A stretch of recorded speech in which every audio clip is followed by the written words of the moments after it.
సంగారెడ్డి జిల్లా అమీన్పూర్ మున్సిపాలిటీ పరిధిలో హైడ్రా కమిషనర్ రంగనాథ్ పర్యటించారు. పెద్ద చెరువు ముంపు బాధితుల ఫిర్యాదు మేరకు పరిశీలించిన రంగనాథ్ 99 ఎకరాల చెరువు కబ్జాకు గురైందని తెలిపారు. పద్మావతి నగర్ కాలనీలో మాజీ ఎమ్మెల్యే రామ్ భూపాల్ రెడ్డి కబ్జాపై ఫిర్యాదు వచ్చిన క్రమంలో సర్వే చేశామని తెలిపారు. ప్రభుత్వంతో చర్చలు జరిపి ప్రత్యేక టీం ఏర్పాటు చేసి కబ్జాకు గురైన భూమిని పునరుద్ధరిస్తామని తెలిపారు. మున్సిపాలిటీ పరిధిలో కొన్ని మాకు వచ్చినటువంటి నిర్దిష్టమైన కంప్లైంట్స్ మీద మేము ఇక్కడికి రావడం జరిగింది.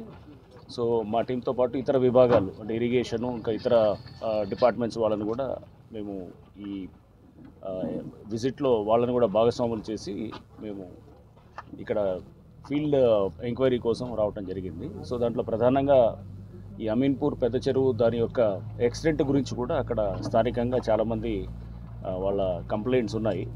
సో ఆ చెరువు విస్తీర్ణం యాక్చువల్గా లేక్ మెమోయర్స్ ప్రకారము అంటే ఒరిజినల్ రికార్డ్స్ ప్రకారం వారు చెప్పడం దాన్ని బట్టి అరౌండ్ 95 ఏకర్స్ ఉన్నాయని అంటున్నారు. బట్ ఇప్పుడు ప్రస్తుత విస్తీర్ణత వచ్చేసి దాని దాదాపు 400 ఏకర్స్ అట్లా ఉన్నాయి.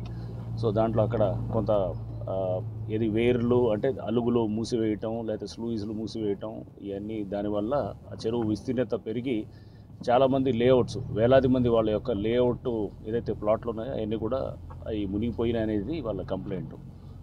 సో దాని మీద తప్పకుండా మేము ఒక టెక్నికల్ బృందాన్ని కూడా దాన్ని ఎంక్వైరీ చేసి తర్వాత ప్రభుత్వంతో డిస్కస్ చేసి దాని మీద డెఫినెట్గా ఒక నిర్దిష్ట టైం లోపల మేము బహుశా ఒక 2-3 months లోపల దాన్ని ఖచ్చితంగా దాని మీద ఏదో ఒక రిజల్ట్ తోటి వస్తాము. అండ్ సెకండ్ ఇష్యూ వచ్చేసి తర్వాత ఇక్కడ చూసింది మన ఇక్కడ పద్మావతి కాలనీ లేఅవుట్ వారికి సంబంధించిన ఇష్యూ.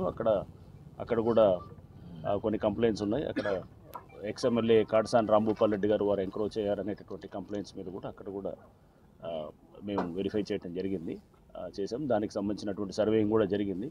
సో దాని మీద కూడా మేము డెఫినెట్గా అంటే లేఅవుట్లో ఉన్నటువంటి రోడ్స్ లేకపోతే అక్కడ పార్కులు అండ్ అట్లానే అక్కడ ఇంకొక కాలనీ ఇది మన వెంకటరమణ కాలనీ కూడా వారు కూడా పార్కు ఆక్రమించారని చెప్పారు. సో దాన్ని కూడా మేము డెఫినెట్గా